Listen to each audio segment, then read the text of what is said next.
Hi everyone, and thank you for joining us on the webinar today, delivering impactful programs using the MBTI framework.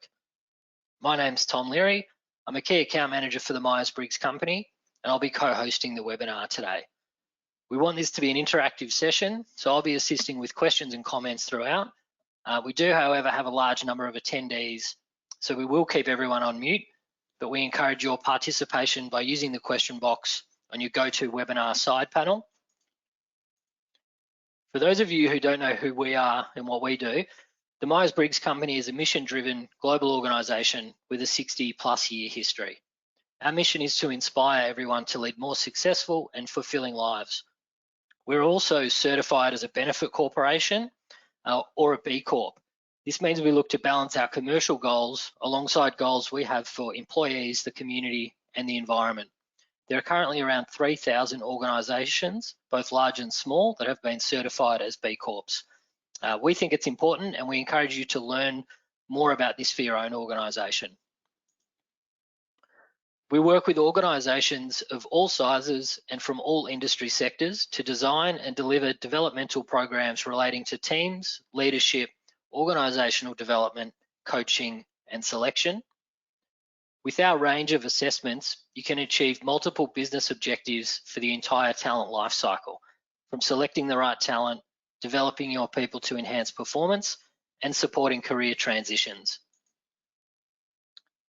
Our presenter today is Dr. Martin Bolt, Senior Director of Professional Services and Psychologist at the Myers-Briggs company. Martin has extensive experience partnering with organisations across the Asia-Pacific region in areas of team effectiveness and executive leadership development, organisational change, virtual training solutions, workplace wellbeing, and resilience. Martin is also our lead assessment certification trainer, and during this webinar, Martin will take you through our MBTI Playbook to show you how you can deliver impactful MBTI training. And with that, I'll turn you over to Martin. Great, thanks Tom. And I've switched on my webcam, hopefully that's coming on, so just so everyone knows that I'm actually here and it's not an avatar or artificial intelligence working through the session with you today. I won't leave the camera on the whole time because that can be a bit distracting from the content, but maybe just to again welcome everyone to the session and to get everyone participating straight out of the block. So here's a question I'll ask everyone just to consider, but when you've got something to share, please put your thoughts into the questions box, as Tom was mentioning. And the question we have for you is, what are your current people development priorities? So what are the most important development areas or development issues your organization or your business is needing to address at present? So I'm going to give you a few moments to put your thoughts in there so that after we've got some of them, Tom will be able to share them with us. But maybe your key development priorities have something to do with the teams and making teams work more effectively. Or is it more about the leaders of your organization, helping them be effective in leadership? Some organizations might be trying to address issues relating to bridging communication differences or managing and negotiating conflict. Indeed, might be something to do with stress or resilience. So there's probably a wide range of possibilities there, but hopefully that's given some time for everyone to share and put some points together. So I might ask Tom, if you could just share with us what were the sort of topics or issues coming through that you've seen in the question box there. Yeah, sure. We're getting quite a few responses here. So we've got ones on teams, emotional intelligence, culture, leadership, managing online teams, another one on leadership, conflict. I'd say teams is probably the #1 thing that I'm seeing come through here. Multicultural teams as well, and managing through change. Excellent. Well, that's a very diverse range of issues, but I can also start to hear some themes. Maybe some of you can hear some of the themes that are coming through. So first of all, thanks for sharing. I'm going to switch off my camera so that we can focus in on where we're looking at today. But again, starting with some of the points you shared, We'll see how today's session might be able to give you some ideas or tips or insights into how you could use the MBTI as part of those development issues. So a quick overview of what we're going to look at in this session is we'll look at the importance of self-awareness and how that's useful for not only understanding our own preferences and how we like to do things, but also understanding the needs of others that we work with, particularly when we're trying to focus in on development issues. We're going to look at some pieces of the new MBTI Playbook, which is really a guide put together to demonstrate how the MBTI assessment and framework provides a foundation for development. Now, the MBTI Playbook is a free resource available for those of you who might be certified MBTI practitioners. But if you're new to the MBTI, you'll still get an insight into some of the activities, tips, and guidelines that the Playbook offers, so that you have an awareness or an understanding of what the MBTI can be used for with respect to development. And then it might give you some ideas at the end of our session, or Tom will explain what might be some next steps for those who are interested in looking at what's involved with certification or using the MBTI in your business. So the starting point of any development is really understanding ourselves and what influences our behavior and our choices. This is where self-awareness is crucial. Some of you may be very familiar with a framework that's often used as part of learning and development for self-awareness, known as the Johari window, which was developed by psychologists and is now widely used by psychologists and HR and learning professionals as a way of helping people learn about what's the value of self-awareness and why it's important. I do remember the first time I saw the name or the Johari window, I thought that sounded very exotic. And what I learned later on was it was actually developed by two psychologists, Joe and Harry, hence Johari window. And it's a technique that helps people better understand their relationship with themselves and others. So in a very high level summary of it, you can see there are four main aspects to the window. The arena aspect are things that we know about ourselves and we share and others know about us. It's the public face of who we are. The facade part is things that we know about ourselves, but we don't openly share, or other people don't know that about us. These are important parts of ourselves that we like to keep as part of ourselves. When we look at the blind spot areas, these are things that others know about us or have observed in us, but we're not conscious of it or aware of it. And that can be one of the key areas where development can support and work to illuminate some of those blind spots. And then there is the unknown area. These are things about ourselves that we're not really aware of or conscious of, and nor are other people. And the unknown area can be a useful place, particularly in development, for identifying hidden potential. So when we're talking about self-awareness, an understanding of personality becomes very important. And by understanding personality, we better understand where our strengths lie, but also becoming aware of personality helps us know who we are and why we act the way we do. So we become clear about our potential, what might motivate us or inspire us, how people might communicate in different ways based on innate needs or preferences, or make decisions in different ways. Understanding personality helps us be clear about how we might produce our best work, and also how other people behave and why they behave that way. So personality is an important place to start when we're looking at development. Now, some of you today will be very familiar with or even using the MBTI personality framework. It's one of the most widely used personality theories and frameworks in development. If you're new to the MBTI, what it does offer is a practical and accessible way of understanding our personality and other people. So in brief, the MBTI measures 4 pairs of personality preferences, which when you put them together results in 16 broad personality types. So if I was to give an example, if a person had a preference for introversion, sensing, thinking, and judging, putting those 4 preferences together, they would result in the broad personality type of ISTJ. Now, what we do know about the 16 MBTI types is that all types have strengths and all types have potential blind spots or pitfalls. So it's a useful way of saying there is no better or worse personality type, but there are differences, real differences between people based on personality type.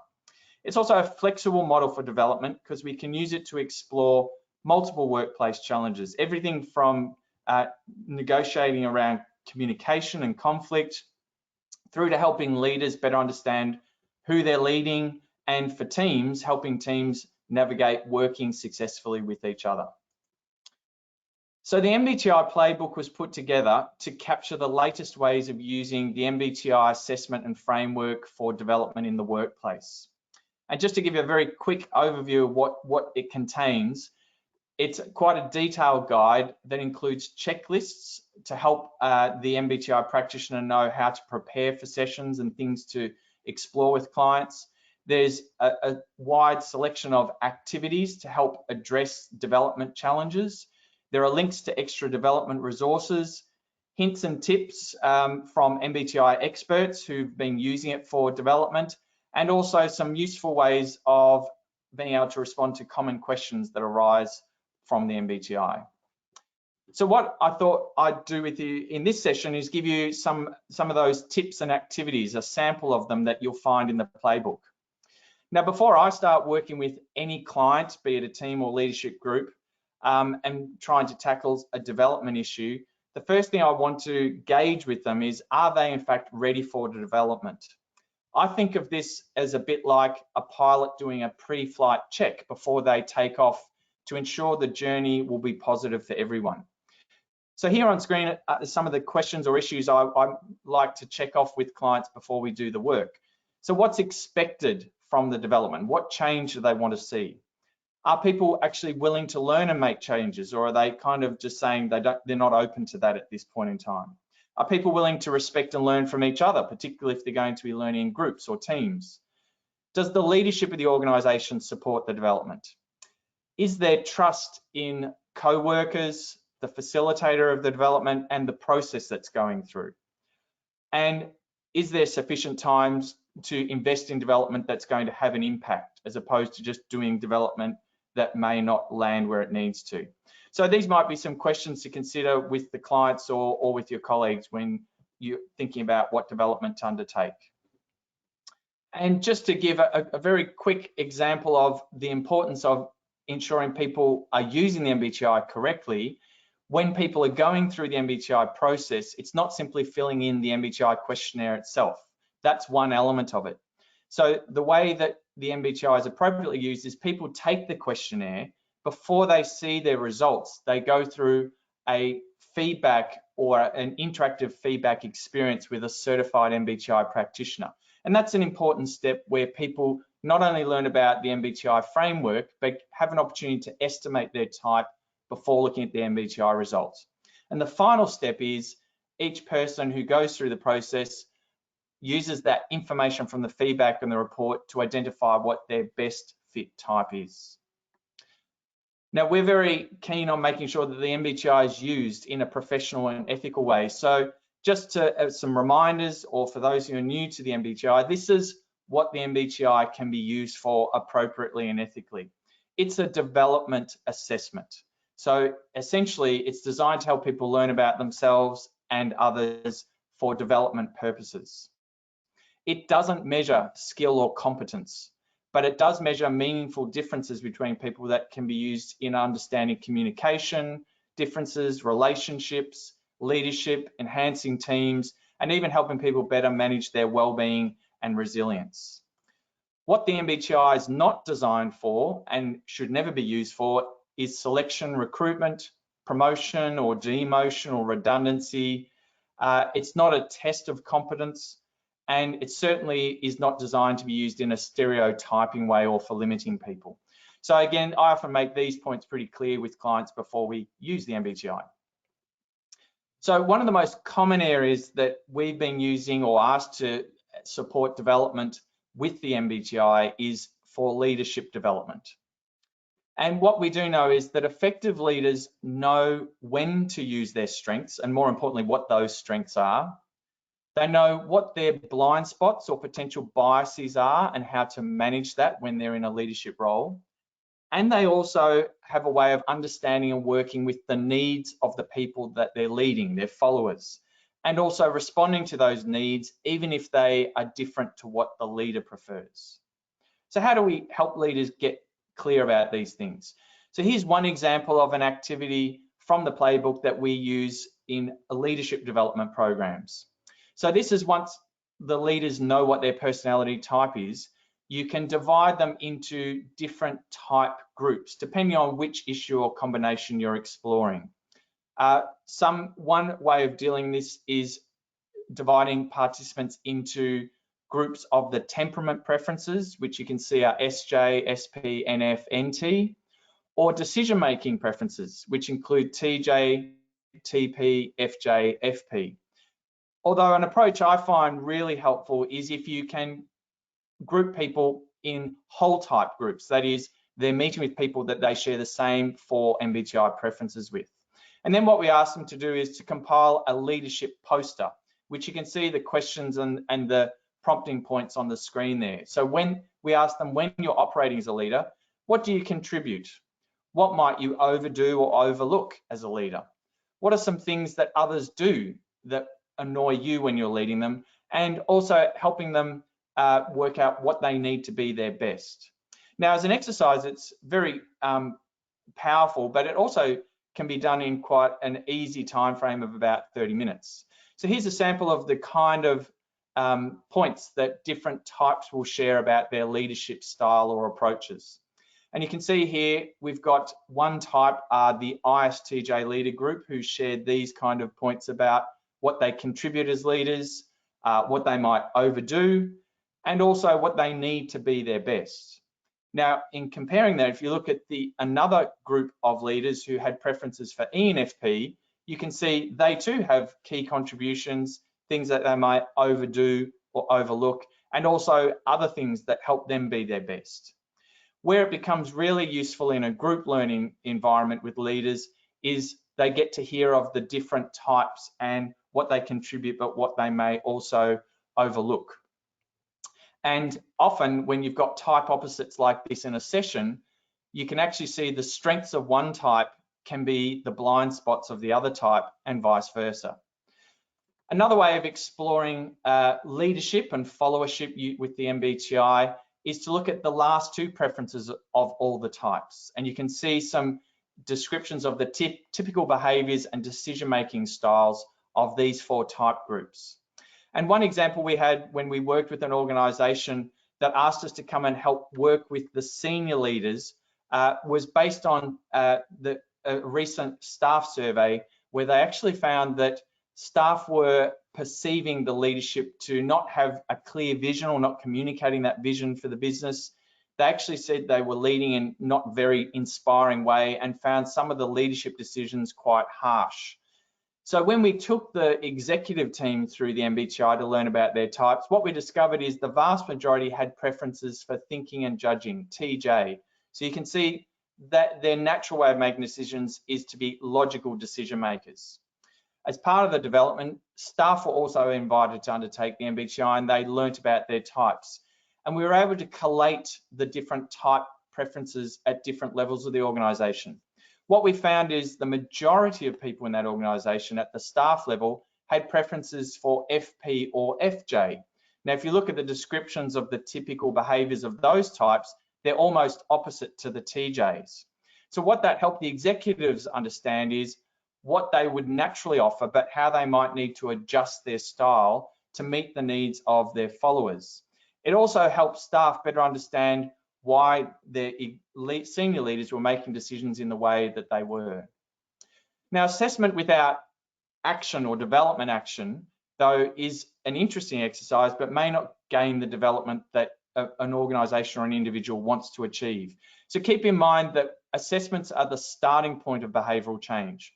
For real change to occur, both the participants and the organisation need to be ready to invest in development actions that flow from the assessment learning. This could include formal leadership programs, coaching, team workshops, And what I find really important is to encourage people to say, with your learning, how can you apply that to something that you're currently working on in your job now, like a job assignment? When those development actions are added in beyond just learning about personality type, that's when we see sustainable change. So another example is to look at how do we use the MBTI for a team development focus. What we do know is effective teams establish trust between the members, and the MBTI is one method of building a foundation of trust. It allows team members to explore individual personality profiles and build an increased understanding or shared understanding of how their different preferences might influence or impact on the behavior of the team. It can also highlight for teams where their collective strengths are, but also what might be their collective blind spots, what they overlook. And there are a wide range of exercises you can use with teams based on the MBTI model to help them be more effective, in particular, learning how to flex or adapt their behavior to work effectively within their team. So an example that we provide in the playbook around team development is when team members know their types and they're invited to share them by indicating their type on the 16 type table. And here you can see on screen the kind of questions we might guide a team through to help them explore what do their type preferences mean for how they work together as a team. So you can see a team starts to pinpoint where their natural strengths might be, but also potential weaknesses. You can also look to see are the types evenly represented or some types more prominent and others less represented. And what I find this exercise does is allow the team to talk in very constructive terms about difference and how to put some actions together. So this is an example of a manufacturing team that actually requested help dealing with tension and conflict that had been arising from what they considered to be quite a diverse team. They were diverse both culturally, in age, and technical backgrounds. And many of the team members were quite wary of wanting to explore or unpack what they said were touchy-feely issues in the team. Now, when we gained agreement that they did want to undertake development with the MBTI, when they shared their types, you can see on the type table, each of the blue icons represents a member of the team. And whilst they had a range of different types in their team, there was clearly a majority set of preferences. The majority of the team had preferences for sensing and thinking, which is really a preference for making very practical, logical decisions. As a team with majority ISTJ preferences, they were known for being very practical and efficient. But what they were in fact overlooking were new and different ways of solving problems, the innovative thinking, and also the inclusion and collaboration piece. And this is where members of the team who had opposite preferences, including intuition and feeling, NNF, were potentially being overlooked, but now they found a way of contributing to decision making.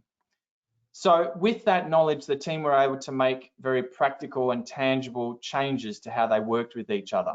And you can see here from one of the bits of feedback from the team member, by going through the MBTI, it's identified that it had really established a greater level of trust and an understanding of how to better work with each other, which translated into them being an even more effective and efficient team. So when working with teams, it can be really useful to give them some takeaway questions to explore and further put in place when they're working with each other. And again, here are some typical actions or questions that I use with my clients to help them not only make decisions about individually, what am I going to do with this knowledge and to share that with the team, but also then to have the team identify what those strengths are and how does that support the purpose of their work, what might be their blind spots and how that might hinder their purpose, and to really encourage them to come up with a maximum of 2 or 3 team level actions that they all agree to. So hopefully that gives you a bit of a look into the ways you can apply the MBTI in a team development setting.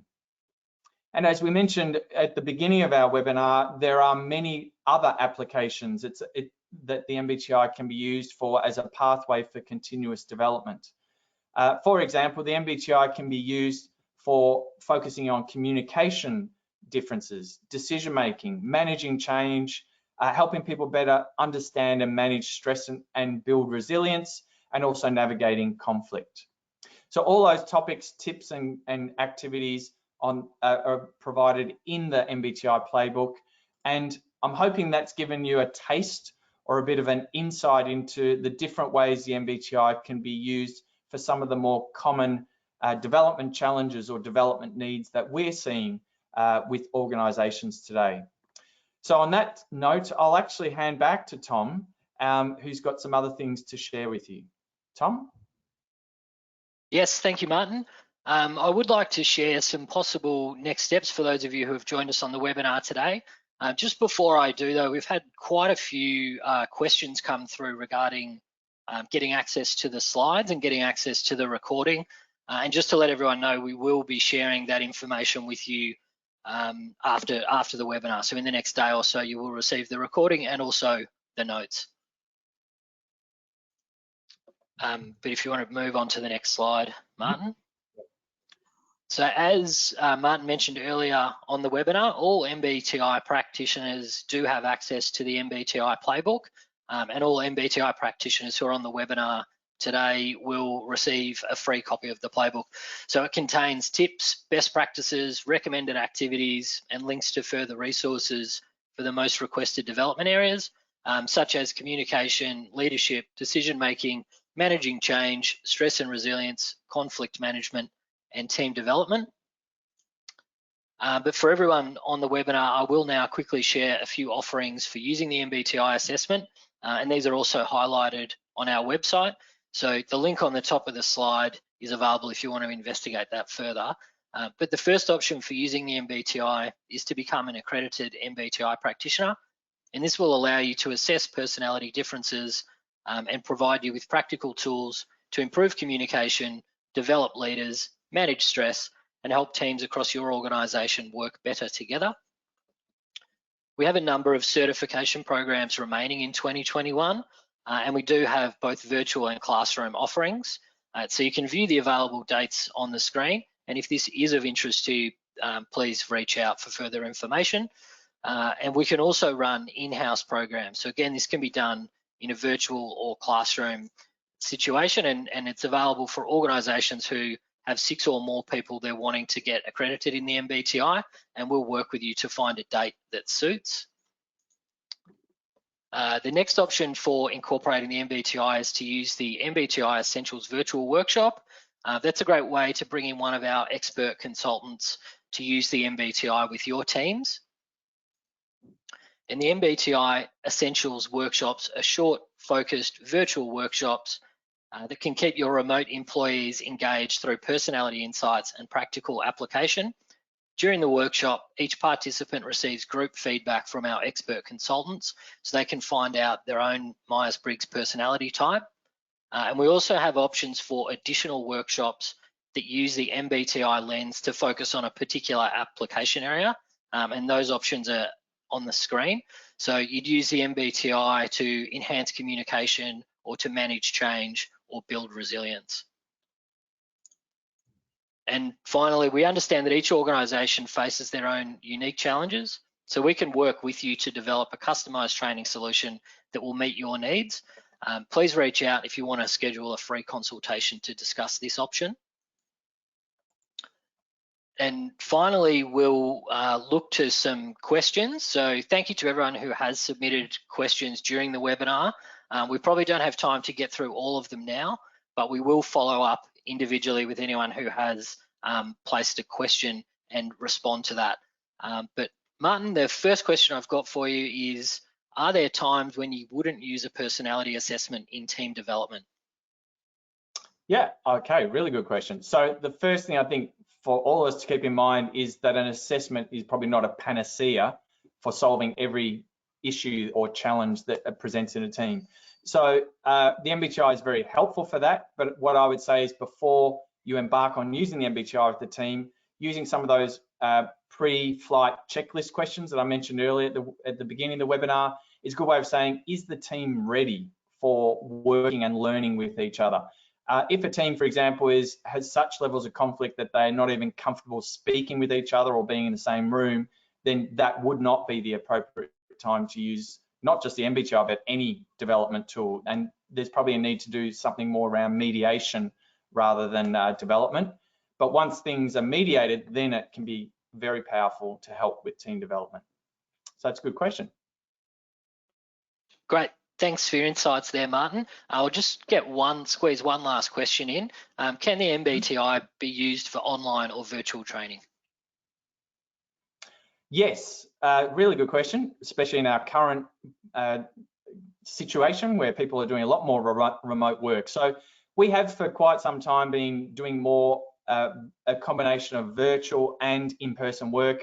Clearly in the last 18 months, we switched all to virtually, but we're actually starting to see people coming back requesting more in-person work, which I think adds to the learning that you might cover virtually.